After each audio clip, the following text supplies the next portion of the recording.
إن الله وملائكته يصلون على النبي يا أيها الذين آمنوا صلوا عليه وسلموا تسليما.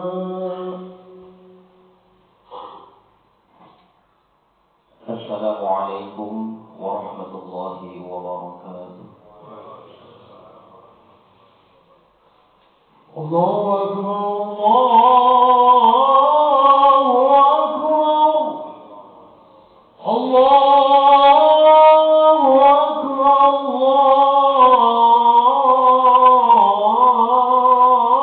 الله أكبر. أشهد أن لا إله إلا الله. أشهد أن لا إله إلا الله. أشهد أن محمدا رسول الله.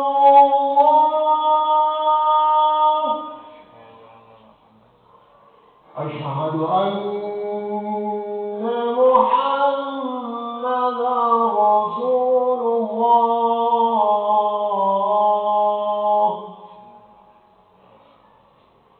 حي على الصلاة.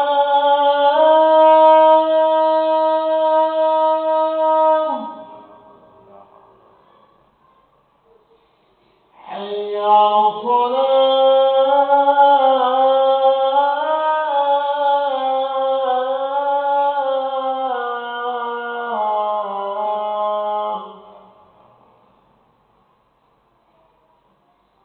حي على الفلاح.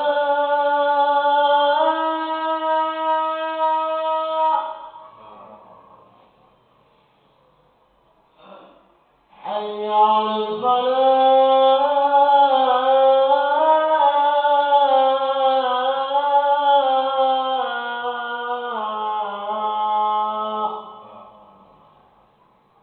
الله أكبر الله أكبر. لا إله إلا الله.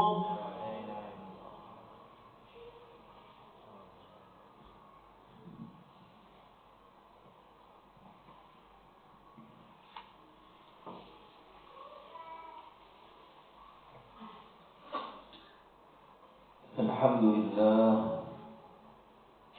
لله نحمده ونستعينه ونستغفره ونعوذ بالله من شرور أنفسنا وسيئات أعمالنا. من يهده الله فلا مضل له ومن يضلل فلا هادي له. أشهد أن لا إله إلا الله وحده لا شريك له وأشهد أن محمدا عبده ورسوله لا نبي بعده. اللهم صل على سيدنا محمد وعلى آله وأصحابه أجمعين. أما بعد فيا عباد الله، أوصي نفسي وإياكم بتقوى الله وطاعته لعلكم تفلحون. وقال الله تعالى في كتابه الكريم: يا أيها الذين آمنوا اتقوا الله حق تقاته ولا تموتن إلا وأنتم مسلمون. Hadirin jemaah Masjid Jami' Al-Barakah rahimahumullah. Puji dan syukur marilah kita panjatkan kehadirat Allah Subhanahu wa taala. Alhamdulillah, berkah limpahan rahmat dan inayahnya, kita masih mendapatkan nikmat iman dan Islam, nikmat sehat, panjang umur dan nikmat kekuatan, sehingga hati kita masih terpanggil menuruti perintah Allah Subhanahu wa taala. Dan bersama-sama kita duduk bersimpuh di tempat yang insya-Allah penuh dengan berkah dari Allah Subhanahu wa taala. Melalui mimbar yang mulia ini, tidak lupa khatib berpesan kepada diri pribadi dan umumnya kepada para jemaah sekalian rahimakumullah. Mari sama-sama kita meningkatkan kualitas keimanan dan ketakwaan kita kepada Allah Subhanahu wa taala. Sebab hanya dengan takwa yang menjadi benteng dan keselamatan diri kita kelak, baik di dunia ila yaumil akhirah. Hadirin rahimakumullah, tidak terasa kita sudah berada di penghujung tahun baru Islam, tahun baru Hijriyah. Dan beberapa hari lagi kita akan memasuki tahun baru Hijriyah 1446 Hijriyah. Waktu yang terus berlalu, jarum jam yang terus berputar. Perjalanan masa terasa begitu cepat saudara. Karena memang itulah kata Rasulullah SAW, salah satu pertanda akhir zaman. Seiring dengan bertambahnya usia kita, tentu bisa jadi bertambah pula dosa-dosa kita.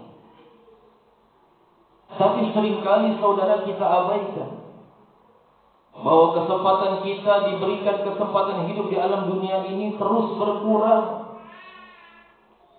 Maka selaku manusia biasa, bersamaan dengan momen pergantian tahun baru Hijriyah, marilah sama-sama kita introspeksi diri dan bertaubat kepada Allah Subhanahu wa taala.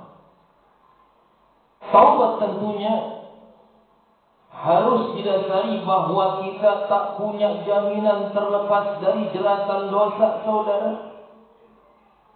Untungnya kondisi ini sudah diantisipasi oleh Allah Subhanahu wa taala selaku zat yang maha mencipta dan maha mengetahui keadaan makhluk yang diciptakannya. Karena itu saudara, Allah Subhanahu wa taala telah memerintahkan kita untuk banyak bertaubat. Sebagaimana Allah perintah, ya ayyuhalladzina amanu tubu ila Allahi taubatan nasuha. Hai orang-orang yang beriman, bertaubatlah kepada Allah dengan taubatan nasuha, taubat yang semurni-murninya.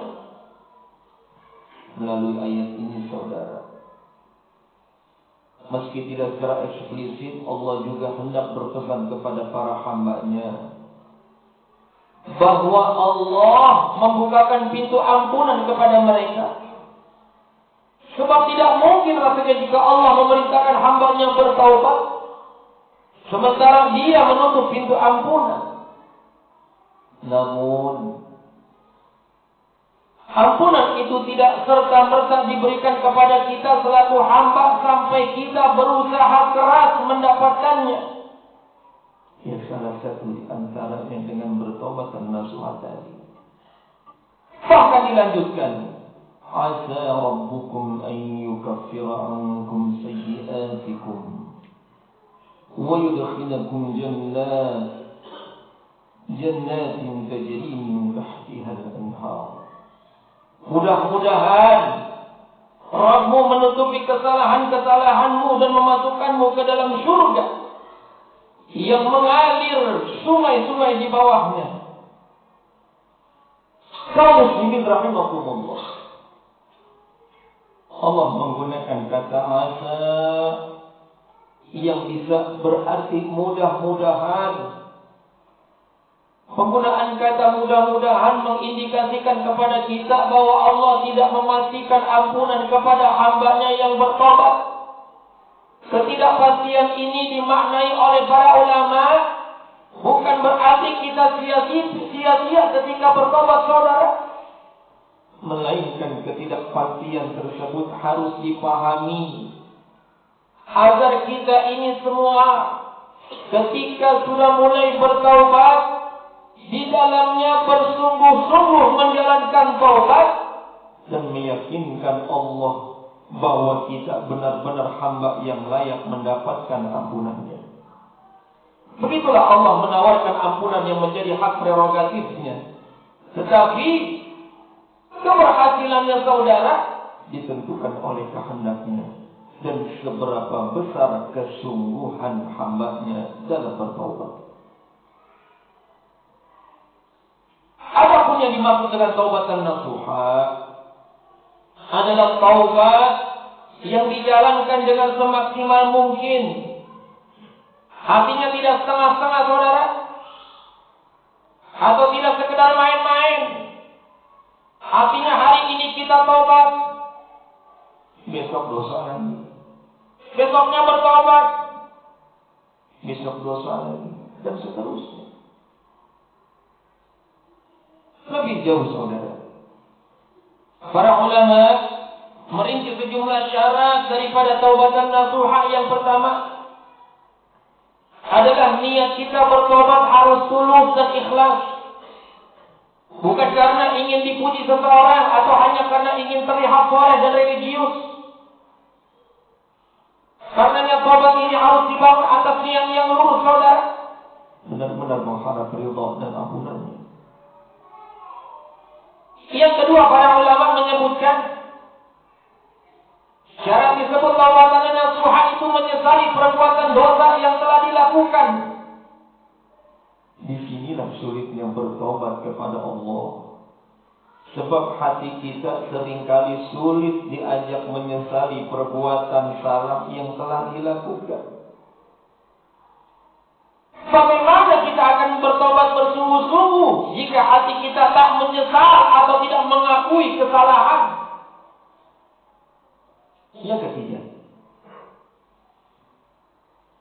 syarat taubatan nasuha ialah menghentikan semampu mungkin segala dosa, baik kecil apalagi besar. Sebab tak ada dosa kecil, jika dilakukan secara terus-menerus pasti akan besar juga saudara.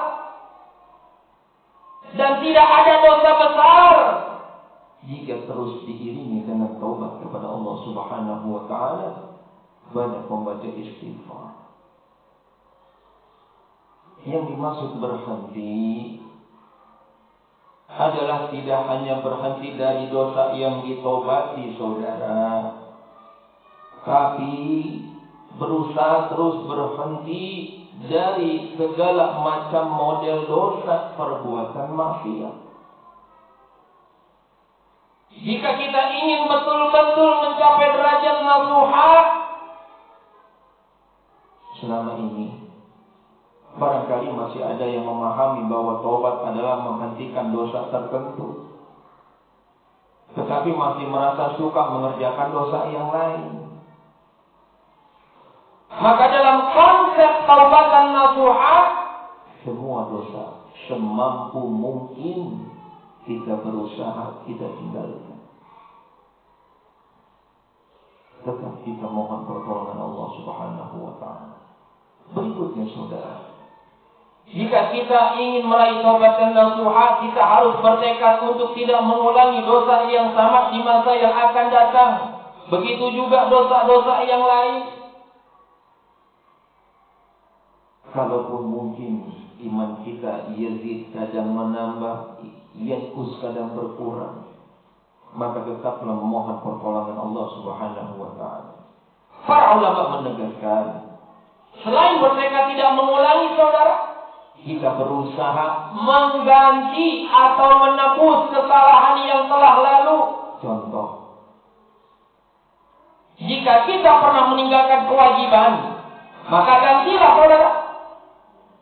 Jika ada sholat atau puasa yang pernah ditinggal, maka gantilah dengan qada. Jangan karena kita merasa beranggap sudah bertobat, kesalahan yang lalu dianggap sudah selesai. Tobat seorang muslim berbeda dengan seorang non-muslim yang masuk Islam. Bagi seorang muslim, kewajiban-kewajiban yang telah lalu menurut pendapat yang rajih tetap harus diganti. Sementara non-muslim atau orang kafir ketika masuk Islam, maka kewajiban yang telah lalu tidak perlu diganti atau diqadha, bahkan dosa-dosanya diampuni Allah Subhanahu wa taala. Selanjutnya saudara, Syarat taubatan nasuha adalah dilakukan pada waktunya. Ini artinya taubat pun ada waktunya. Lewat dari waktu itu kita tidak akan diterima. Waktu taubat tersebut ada yang bersifat umum, ada yang bersifat khusus. Yang bersifat umum adalah selama matahari masih terbit dari timur dan terbenam di barat. Maka bertobat setelah matahari terbit dari barat, maka tobat tidak ada artinya, saudara. Sebab itu tanda berakhirnya zaman dan tanda runtuhnya alam. Saudara sekalian, sementara waktu khusus adalah saat ajal menjelang alias sakaratul maut. Karena itu manakala ajal datang maka tidak ada artinya tobat yang kita lakukan. Selagi nafas daripada itu roh belum sampai daripada kerongkongan, masih ada harapan tobat diterima Allah Subhanahu wa ta'ala.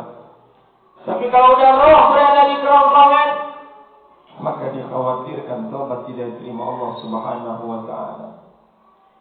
وَلَيْسَتِ التَّوْبَةُ لِلَّذِينَ يَعْمَلُونَ السَّيِّئَاتِ حَتَّى إِذَا حَضَرَ أَحَدَهُمُ الْمَوْتُ. Dan tidaklah tobat itu diterima Allah dari orang-orang yang mengerjakan kejahatan, yang apabila ajal datang kepada seseorang di antara mereka. Hadirin. Namun syarat-syarat ini merupakan syarat taubat yang dosanya berkaitan langsung dengan haknya Allah.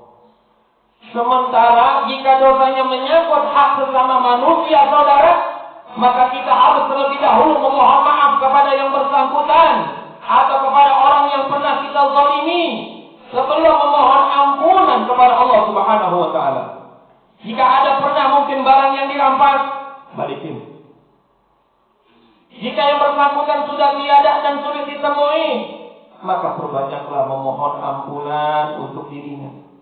Banyak bersedekah buat dirinya, agar amal ibadah kita kelak tidak diambil nanti di yaumil akhirah oleh orang yang bersangkutan sebagai penebus kesalahan kita.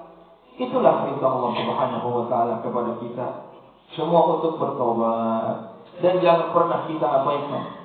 Sebab tidaklah Allah memerintahkan sesuatu kecuali untuk kemaslahatan para hambanya. Tidaklah Allah memerintahkan taubat kecuali untuk kebaikan kita semua, saudara, agar segera menyadari kesalahan yang pernah diperbuat, sekaligus sebagai salah satu cara memperbaiki keadaan. Mudah-mudahan Allah jadikan diri kita ada orang-orang yang banyak bertobat kepada Allah Subhanahu wa ta'ala. Mudah-mudahan dari uraian khatib yang relatif singkat ini bisa dipetik daripada pelajaran dari setiap banyak peristiwa yang terjadi. Dan Allah masih memberikan kesempatan bertobat kepada kita semua. Mari sama-sama kita manfaatkan sebaik-baiknya. Dari momen akan mengawali daripada tahun baru Islam, hendaklah kita banyak berintrospeksi diri. Yang baik teruskan, yang kurang baik perbaiki. Mudah-mudahan Allah terus bimbing diri kita menjadi orang-orang yang muslim, yang mukmin, yang bertakwa kepada Allah Subhanahu wa ta'ala. Dan mudah-mudahan taubat kita semuanya diterima Allah Subhanahu wa ta'ala.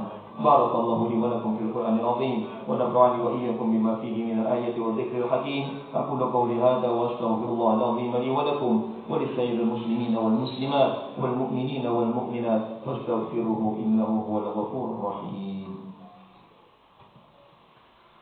اللهم بارك على سيدنا ونبينا ومولانا محمد وعلى آله وصحبه أجمعين والحمد لله رب العالمين.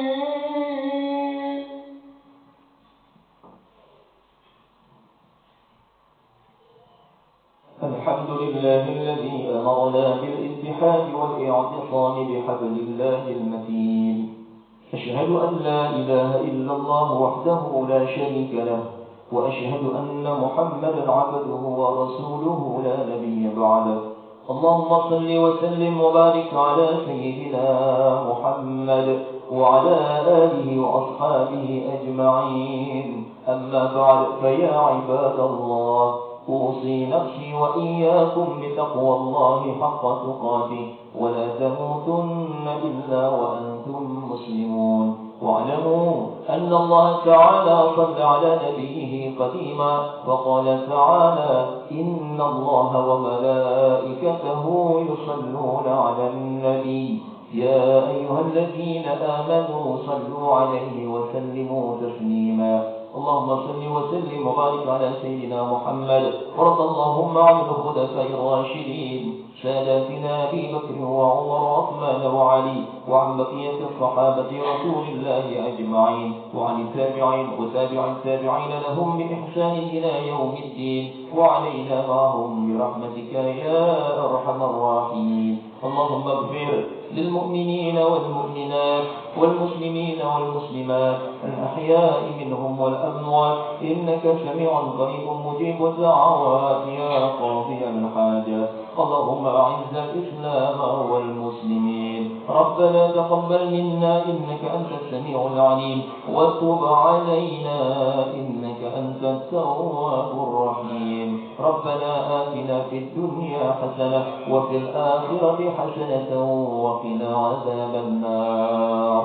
عباد الله إن الله يأمر بالعدل والإحسان وإيتاء ذي القربى وينهى عن الفحشاء والمنكر والبغي يعظكم لعلكم تذكرون ولذكر الله أكبر. أقيموا الصلاة. الله أكبر الله أكبر. أشهد أن لا إله إلا الله أشهد أن محمدا رسول الله. حي على الصلاة حي على الفلاح قد قامت الصلاة قد قامت الصلاة. الله أكبر الله أكبر. لا إله إلا الله. لا إله إلا الله محمد رسول الله صلى الله عليه وسلم. سووا صفوفكم بين تسوية الصفوف من تمام الصلاة. Isi sopnya masih kosong diluruskan rapat untuk kesempurnaan sholat penuh.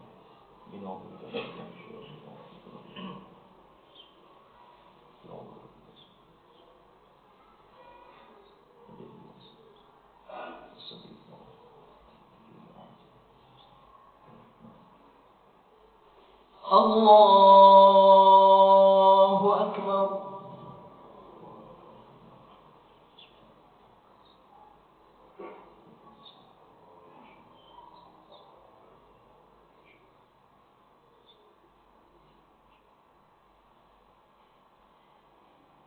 بسم الله الرحمن الرحيم. الحمد لله رب العالمين الرحمن الرحيم مالك يوم الدين إياك نعبد وإياك نستعين اهدنا الصراط المستقيم صراط الذين أنعمت عليهم غير المغضوب عليهم ولا الضالين.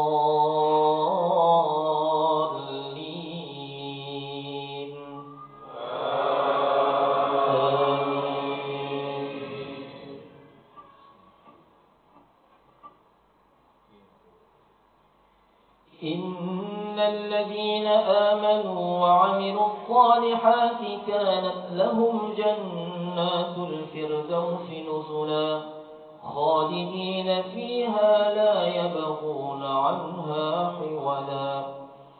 قل لو كان البحر مدادا لكلمات ربي لنفد البحر قبل أن تنفد كلمات ربي ولو جئنا بمثله مددا.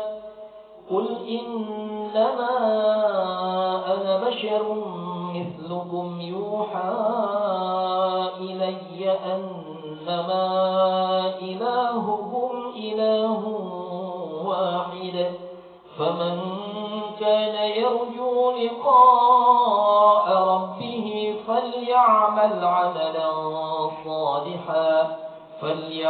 عملا صالحا ولا يشرك بعبادة ربه أحدا. الله أكبر. سمع الله لمن حمده. الله أكبر. الله أكبر. الله أكبر.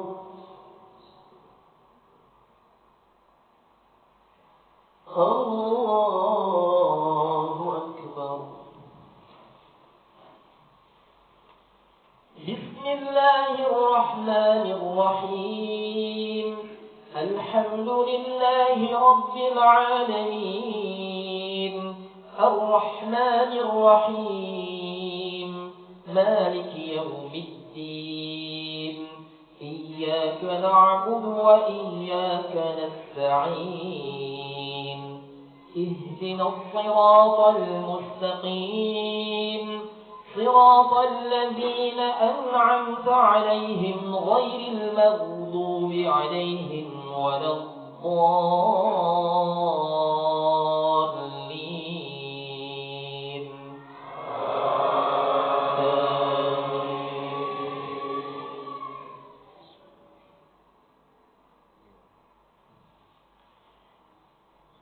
وسيق الذين اتقوا ربهم إلى الجنة زمرا حتى إذا جاءوها وفتحت أبوابها وقال لهم خزنتها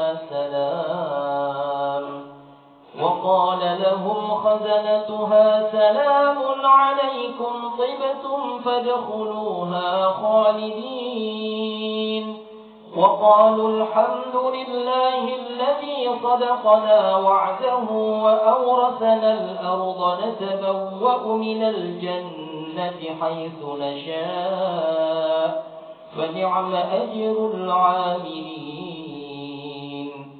وترى الملائكة حافين من حول العرش يسبحون بحمد ربهم وقضي بينهم بالحق وقيل الحمد لله رب العالمين.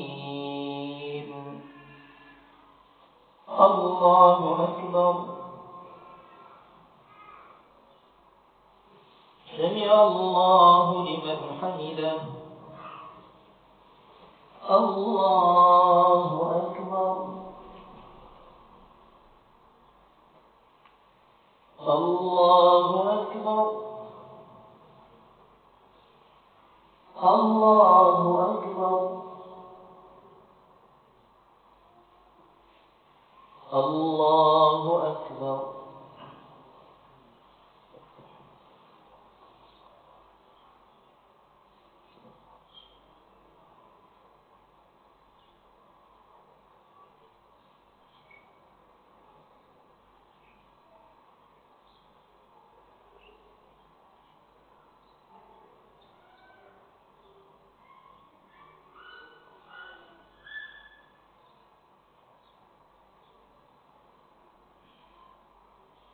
السلام عليكم ورحمة الله. السلام عليكم ورحمة الله.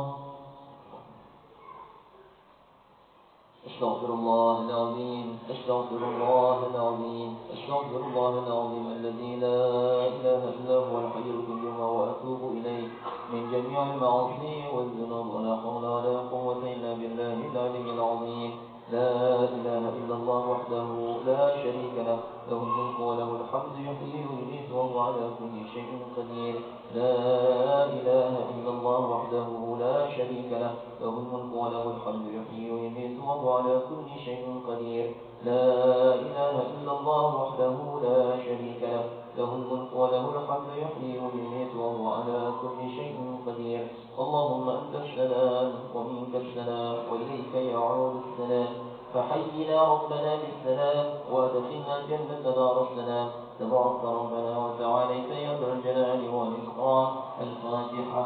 أعوذ بالله من الشيطان الرجيم. بسم الله الرحمن الرحيم. الحمد لله رب العالمين الرحمن الرحيم مالك يوم الدين إياك نعبد وإياك نستعين اهدنا الصراط المستقيم صراط الذين أنعمت عليهم غير المغضوب عليهم ولا الضالين آمين. بسم الله الرحمن الرحيم. الحمد لله رب العالمين حمدا يوافي نعمه ويكافئ مزيده. اللهم صل على سيدنا محمد وعلى آل سيدنا محمد في الأولين والآخرين وفي الملأ الأعلى إلى يوم الدين. جزا الله عنا سيدنا محمد صلى الله عليه وسلم ما هو أهله. اللهم أعنا على ذكرك وشكرك وحسن عبادتك.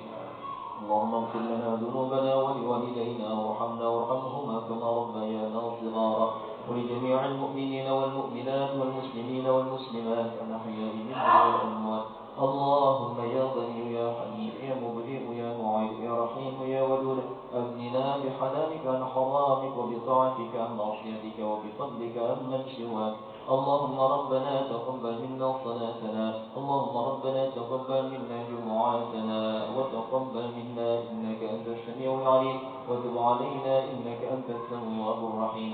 ربنا آتنا في الدنيا حسنة وفي الآخرة حسنة وقنا عذاب النار، ونسألك رضاك والجنة ونعوذ بك من سخطك والنار. وصلى الله على سيدنا محمد وعلى آله وصحبه وسلم بفضل سبحان ربك رب العزة عما يصفون، وسلام على المرسلين والحمد لله رب العالمين.